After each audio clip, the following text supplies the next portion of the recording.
একটা অবস্থার মধ্যে দাঁড়িয়ে আমরা আমাদের রাজ্যে যেটা লক্ষ্য করছি যে আমাদের রাজ্যে এবছর যে বাজেট পেশ হয়েছে ২৭,৮০৪ কোটি টাকা, তাতে গিয়ে দেখা যাচ্ছে যে যে সরকার বলেছিল এবং মোদী নিজেই বলেছিলেন যে ডাবল ইঞ্জিনের সরকার হলে খুব সুবিধা হবে, বামফ্রন্ট সরকারকে সরিয়ে যদি ডাবল ইঞ্জিন সরকার আনা হয়, আমরা দেখলাম এবছরে ৮০০ কোটি টাকা কম বরাদ্দ করা হয়েছে। কেন্দ্রীয় সরকার ৮০০ কোটি টাকা ত্রিপুরা রাজ্য সরকারকে বাজেটের জন্য ৮০০ কোটি টাকা কম বরাদ্দ করেছে। এবং একটা গুরুত্বপূর্ণ রিপোর্ট সিএজি দিয়েছে, কন্ট্রোলার এন্ড অডিটর জেনারেল।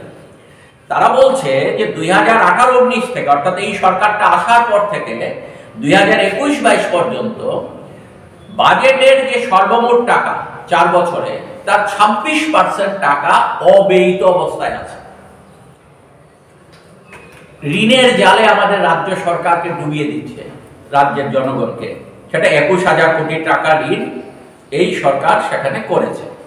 যারা কথা ছিল, নির্বাচনী প্রতিশ্রুতি ছিল যে যারা সেখানে ইররেগুলার এমপ্লয়ি আছেন, অর্থাৎ পার্ট টাইম, ক্যাজুয়াল, এই ধরনের যারা ওয়ার্কাররা আছেন, তাদের স্থায়ী করা হবে, সুনির্দিষ্ট প্রতিশ্রুতি নির্বাচনের আগে। কিন্তু দেখা গেল যে ২০১৮ সালে মন্ত্রিসভায় বসে সিদ্ধান্ত নিয়েছে যে বামফ্রন্ট সরকার যেখানে সিদ্ধান্ত নিয়েছিল যে ১০ বছর হয়ে গেলে পর অনিয়মিত কর্মচারীদের নিয়মিত করা হবে, তাদেরকে স্থায়ী করা হবে, এটা ছিল বামফ্রন্ট সরকারের সিদ্ধান্ত। আর এই সরকার ২০১৮ সালে মন্ত্রিসভায় সিদ্ধান্ত নিয়ে অনিয়মিত কর্মচারীদের তারা আর নিয়মিত করা হবে না সিদ্ধান্ত নিয়ে তারা জানিয়ে দিয়েছে। যদি স্বাভাবিক গতিতে হয় এরকম ভাবে কথাবার্তা বলে এটাকে কাটানোর চেষ্টা করেছে। আমরা লক্ষ্য করলাম যে আমাদের এখানে রাজ্যে তারা কি প্রতি সময়ই তারা বলছে যে বেকারদের কর্মসংস্থানের তারা ভালো ব্যবস্থা করছে, কিন্তু তাদের দেওয়া যে হিসেব ২০২৩ সালের ৩১শে মার্চ পর্যন্ত আমাদের রাজ্যে যা কর্মচারী ছিল তার চাইতে ওই সময় ছিল ১,০৫,০০০ কর্মচারী। এবছরের ৩১শে মার্চ সেই হিসাবটা হয়ে গেছে ১,০০,০০০। তাহলে তাদের দেওয়া হিসেবে দেখা যাচ্ছে ৩,০০০ কমে গেছে। আর এই ২৪ সাল পর্যন্ত এই সংখ্যাটা আরো ৪,০০০ কমে ৭,০০০ কর্মচারীর সংখ্যা কমে গেছে। তাহলে আমাদের রাজ্যের বেকারদের জন্য কোনো কর্মসংস্থানের ব্যবস্থা হচ্ছে না। শিক্ষক কর্মচারীরা, গ্রুপ ডি এমপ্লয়িরা কম করে ৪-৫,০০০ টাকা প্রতি মাসে কম পাচ্ছেন। যারা উপরে চাকরি করেন তারা ২০-২৫-৩০,০০০ টাকা প্রতি মাসে কম পাচ্ছেন এই বিজেপি সরকারের সময়। তাহলে কি শ্রমজীবী মানুষ, কি শিক্ষক কর্মচারী থেকে আরম্ভ করে আমাদের রাজ্যের সমস্ত অংশের মানুষের প্রতি এই সরকার আঘাত নামিয়ে এনেছে। ২৬% ডিএ যাদের পাওয়ার কথা সেখানে ৫% দিয়ে ভোটের আগে লালিপপ সেখানে ধরিয়ে দেওয়া হয়েছে। ২১% ডিএ এখনো তাদেরকে দেওয়া হয়নি। এই অবস্থায় দাঁড়িয়ে আমরা আমাদের রাজ্য কার্যকরী কমিটির সভা সেখান থেকে সিদ্ধান্ত গ্রহণ করেছি যে সামনের যে গুরুত্বপূর্ণ লোকসভা নির্বাচন, এই নির্বাচনে বিজেপি যারা আমাদের দেশের সর্বনাশ করে দিয়েছে, দেশের সমস্ত অংশের মানুষের, অল্প কয়েকজনের সম্পদ বাড়িয়েছে আর বড় অংশের সর্বনাশ আমাদের দেশের করেছে বিজেপি। এবং বিজেপি থাকার ফলেই দেশ আজকে সমস্ত দিক থেকে পিছিয়ে গেছে। তার জন্য বিজেপি বিরোধী প্রার্থীদের এই লোকসভা নির্বাচনে জয়ী করার জন্য সিআইটুর ত্রিপুরা রাজ্যে সমস্ত সদস্যদের কাছে আমরা আবেদন জানিয়েছি। এবং শুধু সিআইটুর সদস্যদের কাছে আমরা আবেদন জানিয়েছি তাই নয়, বিজেপি বিরোধী প্রার্থীকে জয়ী করার জন্য আমরা ত্রিপুরা রাজ্যের শুভবুদ্ধি সম্পন্ন জনগণের কাছে আবেদন জানাচ্ছি যে কেন্দ্রের বিজেপি সরকার যদি ২০২৪ সালে জয়ী হতে পারে তাহলে ভারতবর্ষটা পুরোপুরি ভেঙে তছনছ করে দেবে তারা। আমাদের যে ফেব্রিক, আমাদের ঐক্যের যে বাতাবরণ আমাদের দেশের মধ্যে এই বহু বছর ধরে ছিল, এই সমস্ত কিছু ভেঙে তারা শেষ করে দেবে।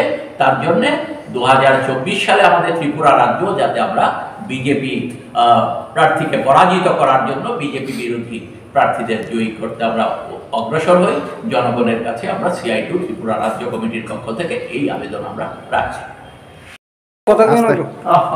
আপনাদের আমরা শুভেচ্ছা জানাচ্ছি আমাদের আমন্ত্রণে সাড়া দিয়ে আসার জন্য।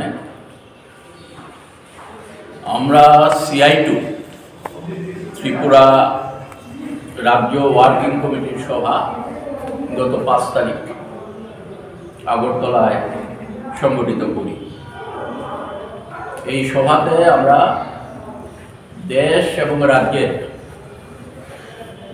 প্রবহমান যে রাজনৈতিক পরিবেশ পরিস্থিতি সে সংক্রান্ত বিষয়ে আমরা আলোচনা করি এবং বিশেষ করে দেশ এবং রাজ্যের শ্রমজীবী অংশের মানুষের উপর মোদী সরকারের, বিজেপি সরকারের যে আক্রমণ, সেই আক্রমণ সম্পর্কে আমরা বিস্তারিত আলোচনা করি। আমরা খুব বেশি দূর যেতে চাই না।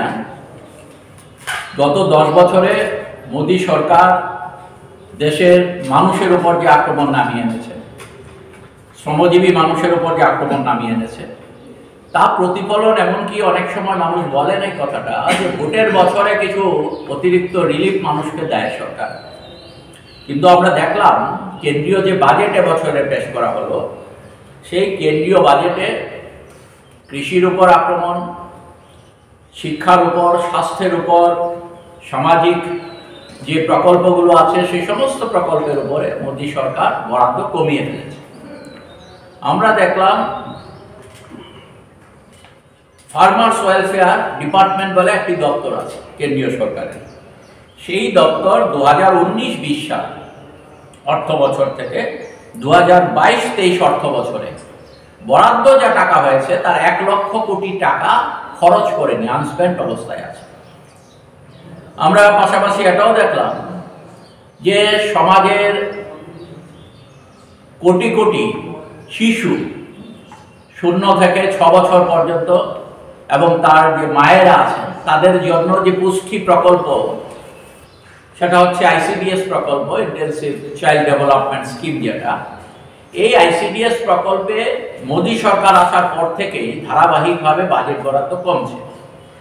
এই বছরের যে বাজেট, এই বছরে দেখা যাচ্ছে গত বছর যেখানে 21,521 কোটি টাকা বরাদ্দ হয়েছিল আইসিডিএস এর জন্য, এবছর সেটা কমিয়ে 21,200 কোটি অর্থাৎ 321 কোটি টাকা বরাদ্দ কমিয়ে ফেলা হয়েছে।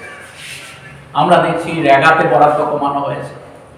আবাস যোজনা ঘোষণা ছিল মোদী সরকারের যে 2022 সালের মধ্যে ভারতবর্ষের প্রত্যেক মানুষের মাথার ছাদের ব্যবস্থা করা হবে, কিন্তু আমরা দেখলাম এখনো পর্যন্ত ভারতবর্ষের কোটি কোটি মানুষ স্বাধীন অবস্থায় আছে। প্রাইম মিনিস্টার আবাস যোজনায় সেখানে এবছর বরাদ্দ কমিয়ে দেওয়া হয়েছে। এখন পর্যন্ত ব্যবস্থা তো হয়নি, বরাদ্দ কমিয়ে দেওয়া হয়েছে। এই যেমন কেন্দ্রীয় সরকারের একের পর এক সেখানে আক্রমণ আমাদের উপর নামিয়ে আনছে শ্রমজীবী মানুষের উপর। আমরা লক্ষ্য করছি যে আমাদের সেখানে বেকারদের 22 কোটি বেকার, মন্ত্রী পার্লামেন্টে দাঁড়িয়ে উত্তর দিচ্ছেন যে 22 কোটি ছেলে মেয়ে ইন্টারভিউ দিয়েছে, কাজ কত পেয়েছে? 7 লক্ষ ছেলে মেয়ে কাজ পেয়েছে 22 সালে। মন্ত্রী তার পার্লামেন্টের প্রশ্নের উত্তরে সেখানে জানাচ্ছেন। আমরা দেখছি যে ভারতবর্ষে পৃথিবীর মধ্যে এমপ্লয়মেন্ট রেট, যেটা এমপ্লয়মেন্ট রেট সেখানে 2.2% মাত্র, এবং এটা 45 বছরের মধ্যে সর্বনিম্ন ঘটনা।